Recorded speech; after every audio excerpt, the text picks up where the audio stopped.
Good morning. My name is Camille Blunt, and I am currently serving as the Director of Public Affairs at Taft Law here in Indianapolis, Indiana.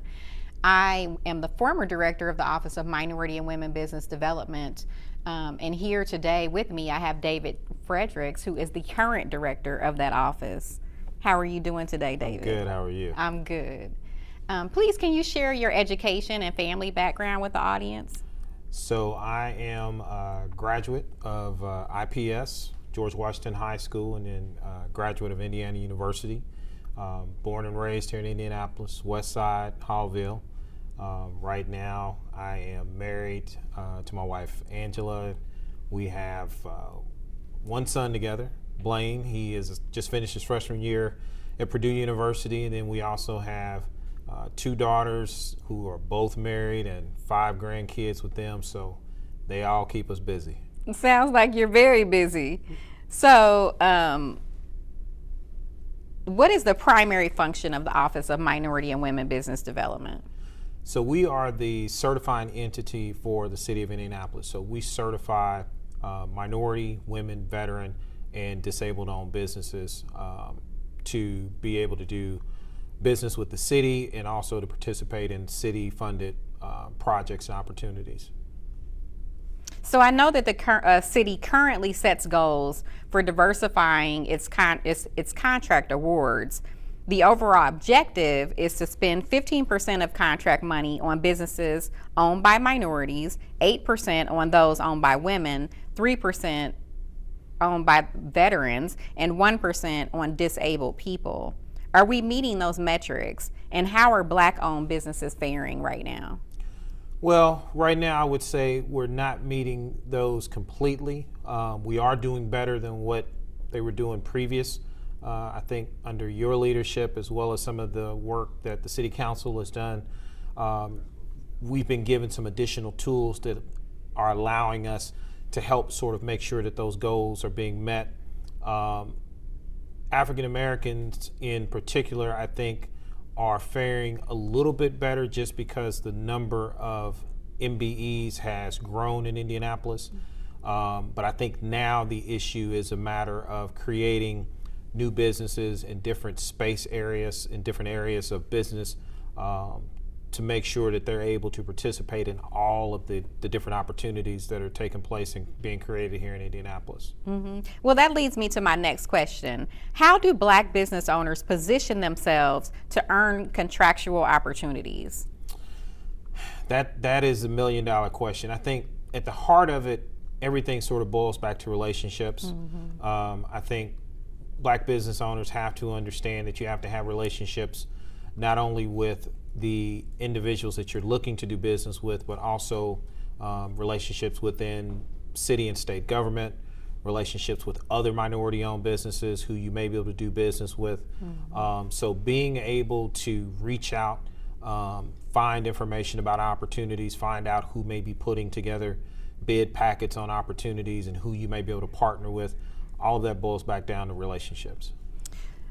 So I know that one of the requirements to be eligible for these contracts is to be certified. Can you share with us some simple steps that are required to become a certified business with the city of Indianapolis? So some of the main ones are that your business has to be domiciled here in the state of Indiana. Mm-hmm. You must be a minimum 51% owner of the company.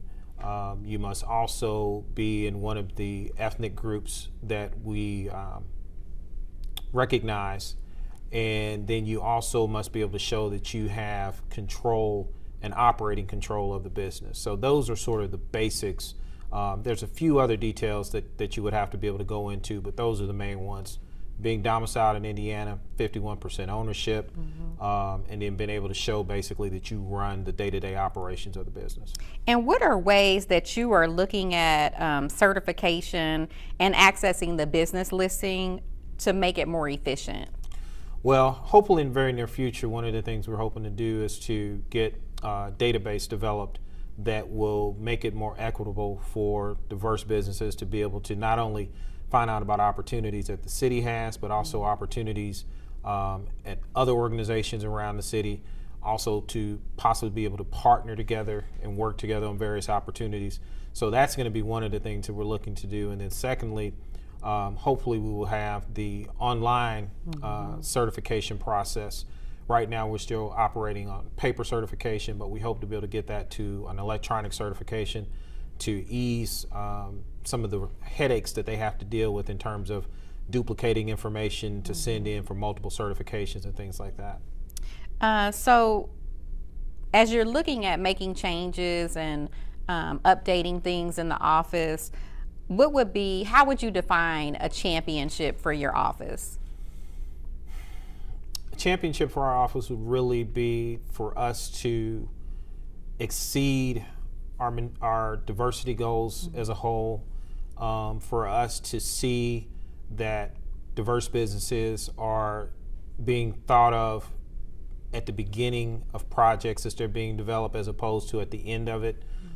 If we can get those things done, then I think that will be a championship year. And right now, like I said, we're doing some good things. The office is definitely going in a great direction. Like I said, a lot of the leadership and some of the things that you implemented while you were there, I'm hoping to carry on. And so I think moving forward, we've got some good folks working with us, and we got some goals that we're definitely trying to reach.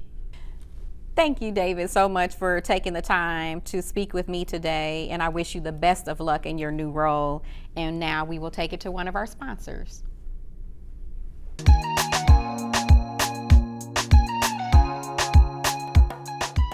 Before we started CARE formally, and after the killing of George Floyd, one of the things that myself and many of my leaders did is we talked to Black employees throughout our organization and actually in our community too. And I learned a lot from that. One thing I learned is that our experiences are not the same.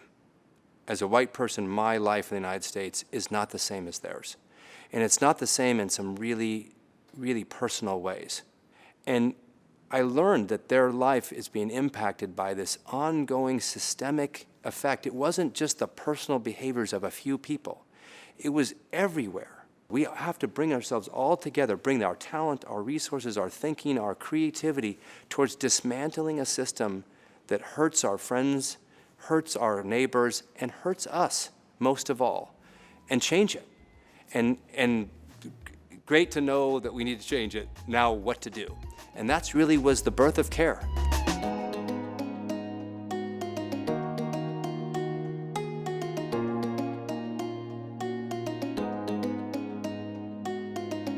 Cummins has a long and proud history of being a leader in business and industry on important social issues, and the CARE program certainly adds to our legacy. Cummins has always had a history of investing in the communities where our employees and their families live and work, by now investing in African American businesses, by helping to empower them to grow, to thrive, and to be sustained for the long term.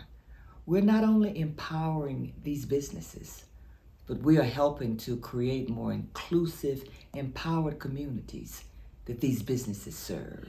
One of the most important things that CARE has done is to create programs that not only help to create equity in the communities in which Cummins does business, but to create an awareness among the Cummins family internally about bias, about equal access to opportunity.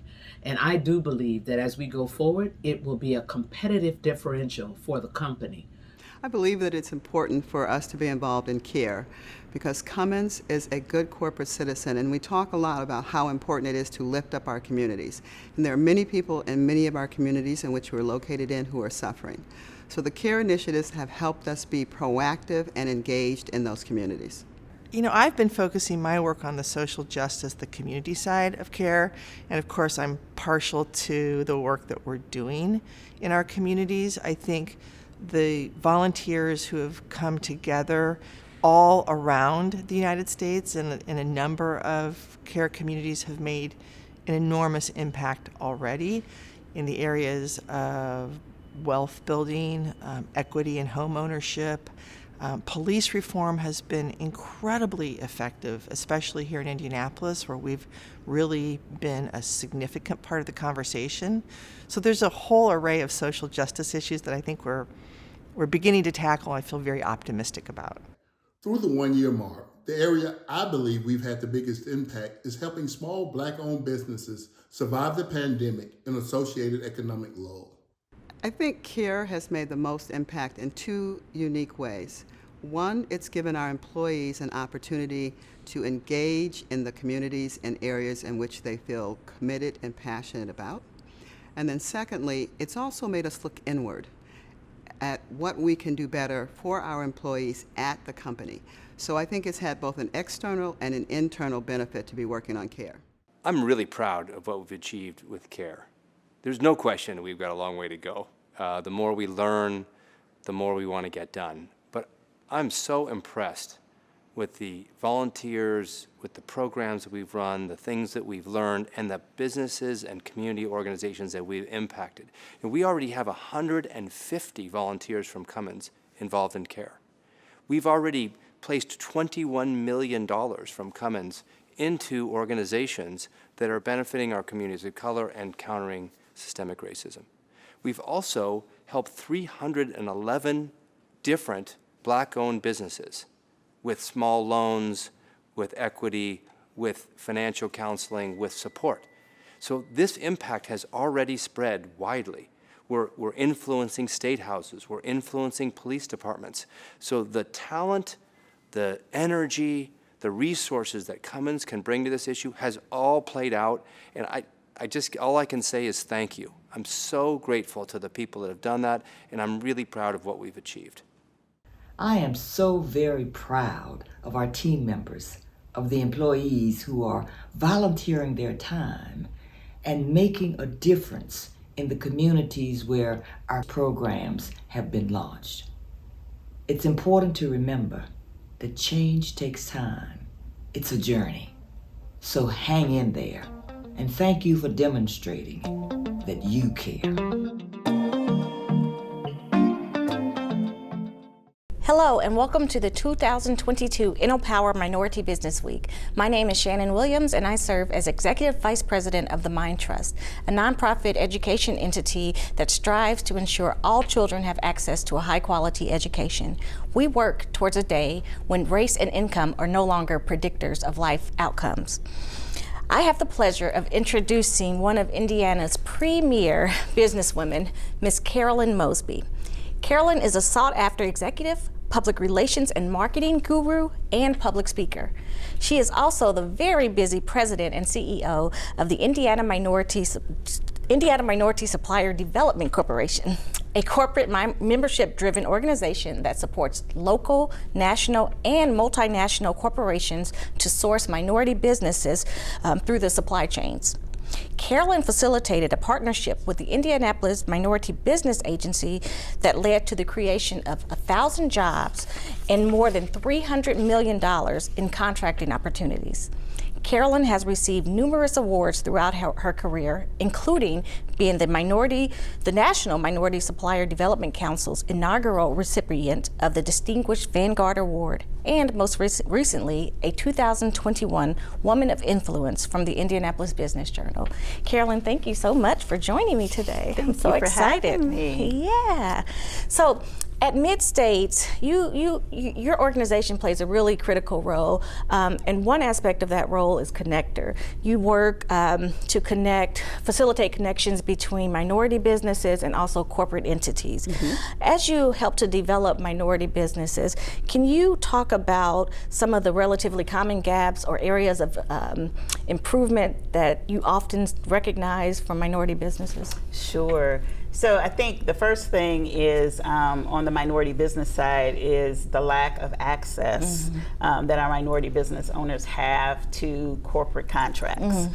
And so we're sort of that connector, as you said. And then also really understanding the procurement process and then recognizing that every customer is different and really understanding what the gaps in corporate supply chains are. So that data is not data that's relatively easy to get. and it's not really shared a lot. So, you know, one of the things that we always encourage our minority businesses to do is to do research. Right. Because every customer is going to be different. And if you have the ability to find gaps in their supply chain, you can really go in and speak to a specific need, which puts you in a better position to actually have the opportunity to get a contract with a major corporation. Right. So awesome.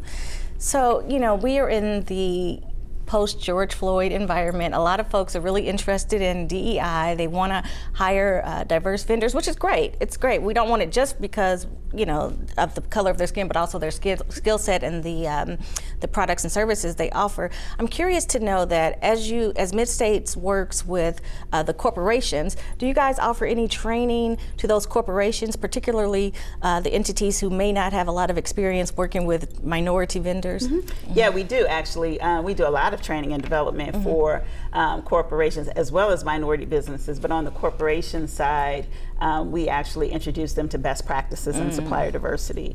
There's a national organization called the $1 Billion Roundtable, and there are 27 major corporations that are members of that exclusive group, and basically in order to become a member you have to do at least $1 billion a year with minority and women-owned businesses. Oh, wow. There's only one Indiana corporation that's a member of that, Really? and that's Cummins. Wow. But they have developed best practices in supplier diversity because they do it best. They've established really good programs, and so we leverage those best practices and apply those to our corporate members that want to join the organization. So it's not enough to just pay a membership fee and join. You really have to have the commitment of the corporation, and it has to be at the CEO level, That's honestly, right. because a mid-level manager or director that's trying to initiate a supplier diversity program without any support isn't going to be successful. So that's part of the training that we offer is, you know, it's great that you want to join, but you really need to understand what the commitment needs to be. You need to understand where you need to leverage the internal support of your corporation in order to be successful.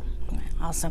When you think about, when you said one corporation in Indiana that's in this $1 billion club, it's great for Cummins, but it's not so great for some of these others, especially when you think about the large corporations.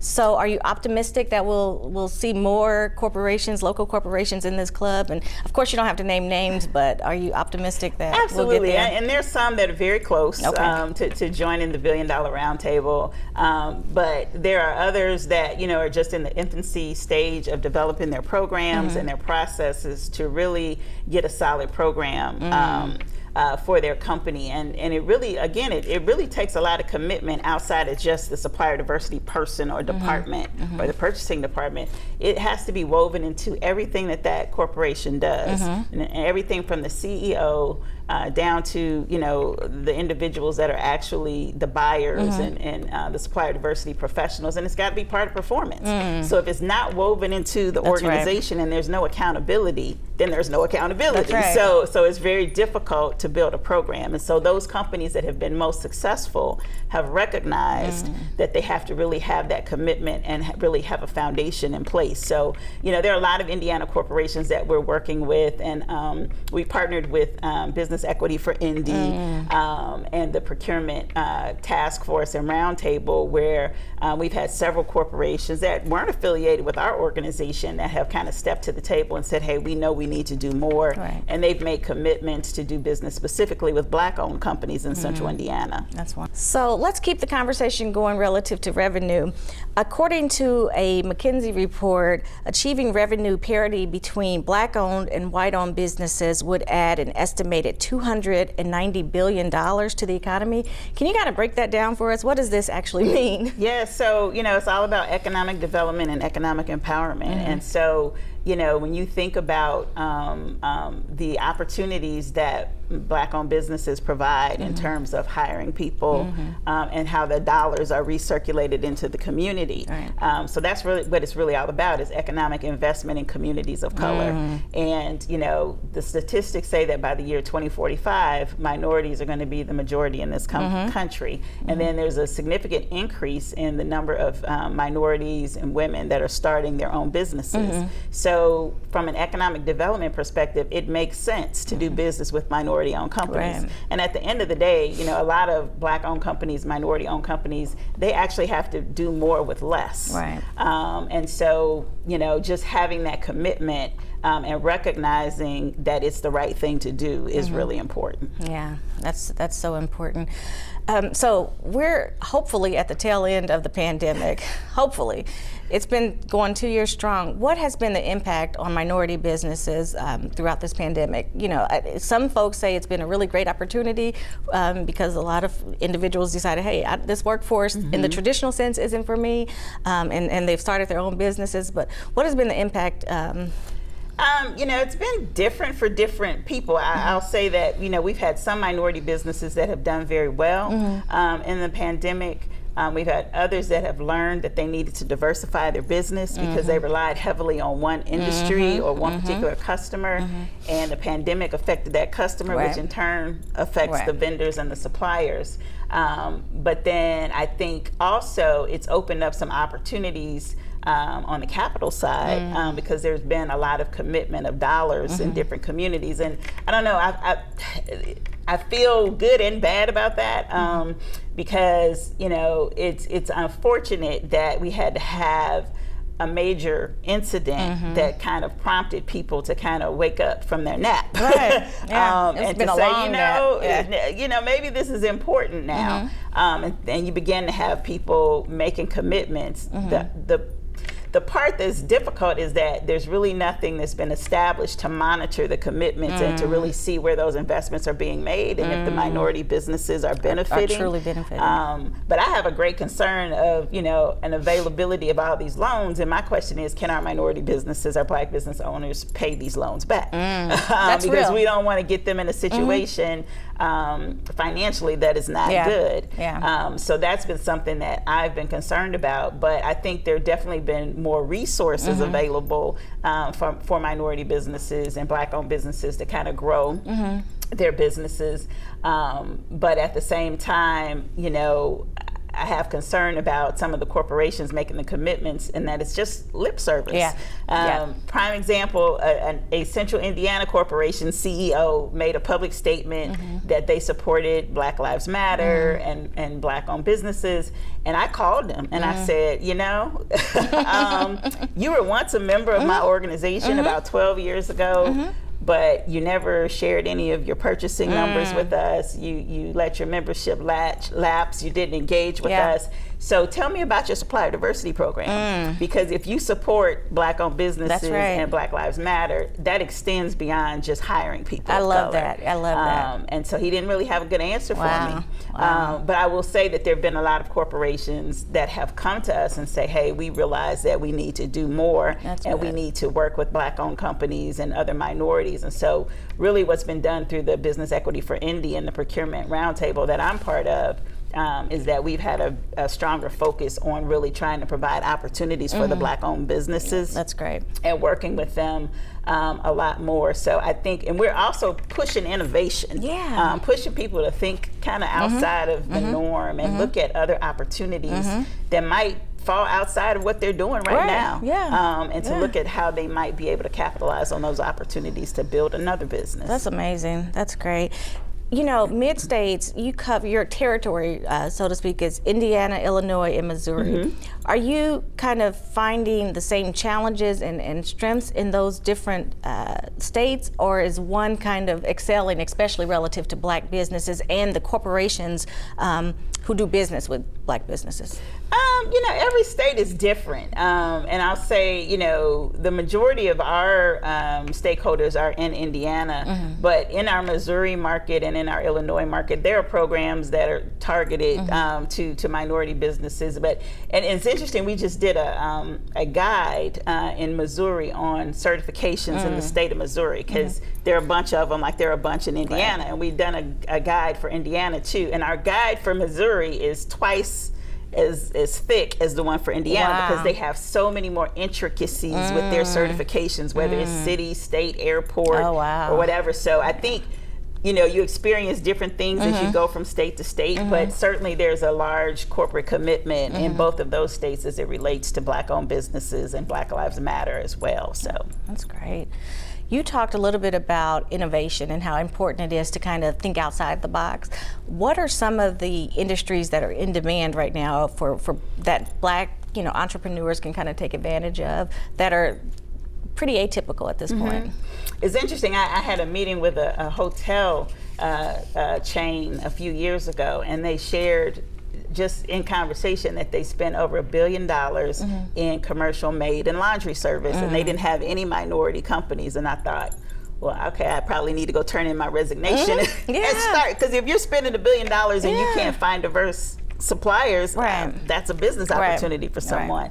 So something like that, where we don't necessarily think about going into business, because most people go into business because you have expertise in something or you have a passion about something, and rarely do we do research to see what the market needs. That's right. And so we talk a lot to our minority businesses about doing the research first. Like, you may have a great idea for a company, but you don't know if there's demand for your service or your product. That's right. So if you don't do the research, you could find yourself in a precarious situation where you're not making money. And we actually brought in Target and McDonald's to talk to some of our minority businesses about how they do market research. That's great. So how does Target decide that they're going to put a store across the street from Meijer? Like, what goes into that thought process? Because those are your competitors. That's right. And so while they may do their research on a higher level, it's still the same principle, right? And so something like that, commercial maid and janitorial service.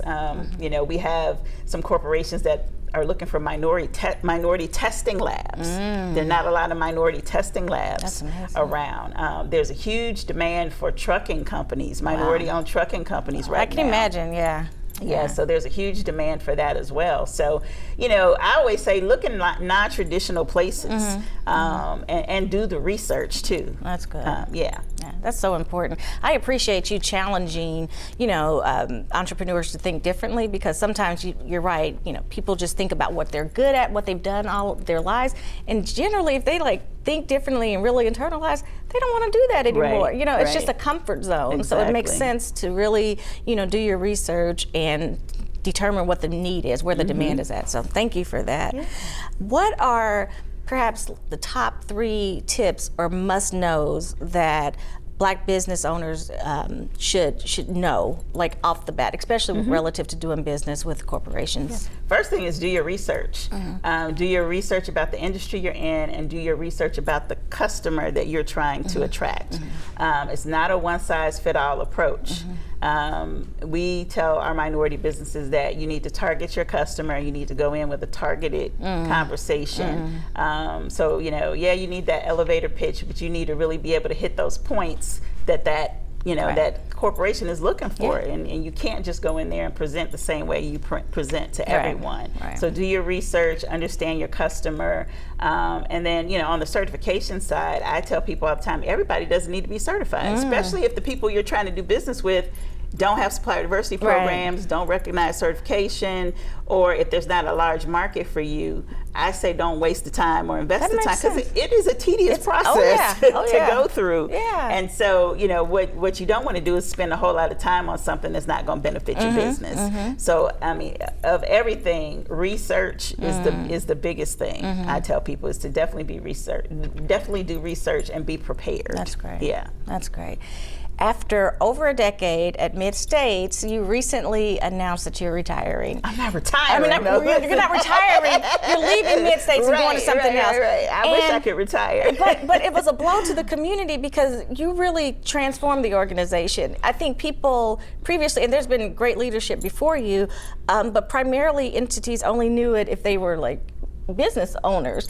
You've kind of, and I think this speaks to your marketing expertise, you've really kind of increased the profile of Mid-States, not just here in Indiana, but throughout the region and certainly the country, which is why you've been recognized nationally for so many different things.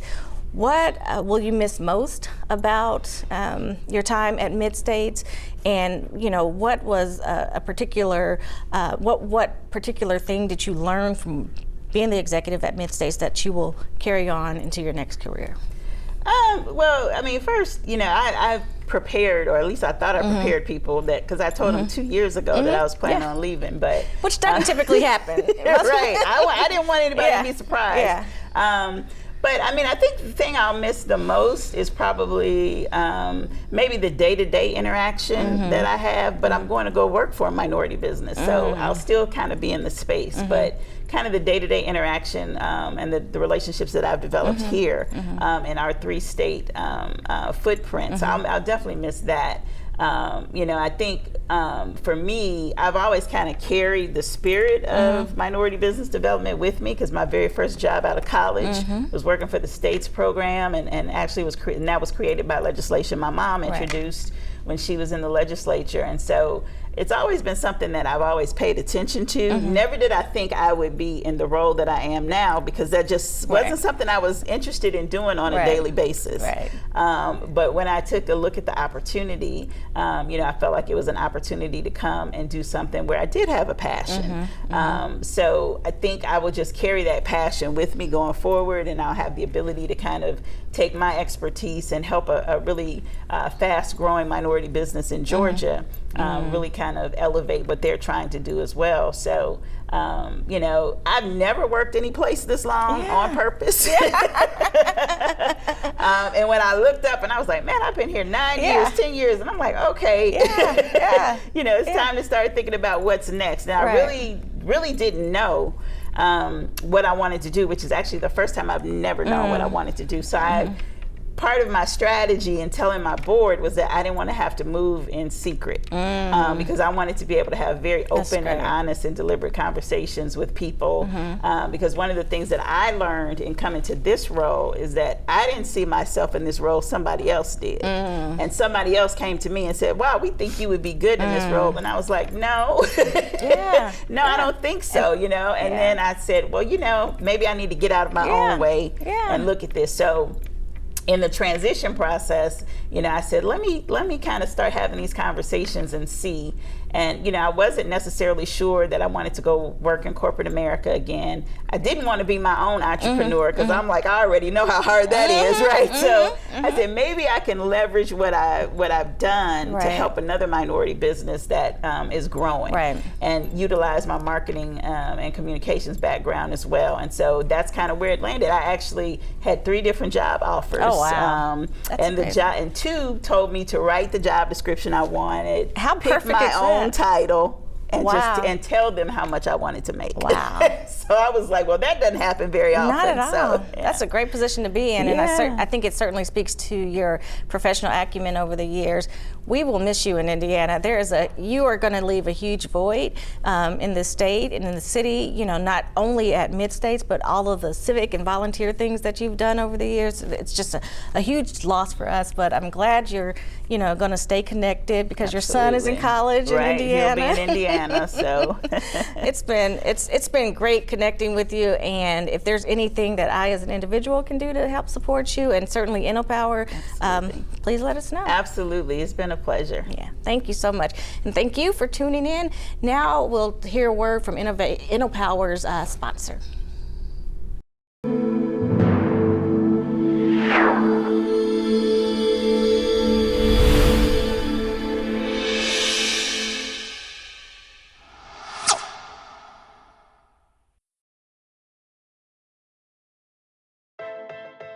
My name is Marshawn Wally, and I serve as President and CEO of Black Onyx Management, Inc. We are a benefit corporation. We are also a management consultancy focused on diversity, equity, and inclusion. We're basically an applied research firm that has management capabilities. We do work in training as far as implicit bias training and cultural competency training, diversity, equity, and inclusion training. But we also do research and evaluation, including diversity audits. We operate in philanthropy as well as economic development and public policy.